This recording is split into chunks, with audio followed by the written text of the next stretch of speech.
नमस्कार। फिर से एक बहुत ही पुराना, बहुत ही सुंदर, बहुत ही प्यारा सा छठ के गीत लेके आ गए। सब लोग गाना गावेला, हमनी के गावत नहीं। सुनी जा, बताइए कैसन बा।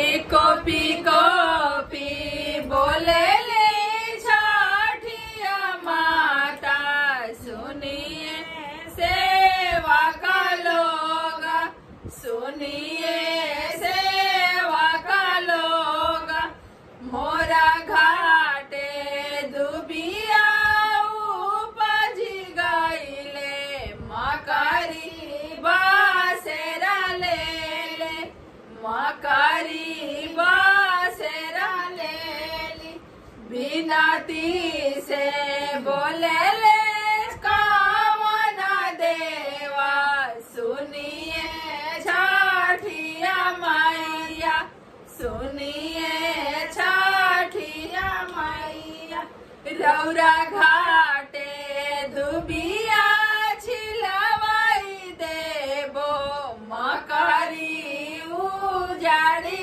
देबो, मकरी उजाड़ी देबो, रौरा घाटे गोबारा लिपवाई देबो, चंदना बरोड़ी देबो, चंदना बरोड़ी देबो, रौरा घाटे बेदी बनवाई देबो, चंदनी तनवाई देबो, चंदनी तनाई देबो, रौरा घाटे काला साधाई देबो, दिया ना जलाई देबो, दिया ना जलाई देबो, रौरा घाटे बजाना बजवाई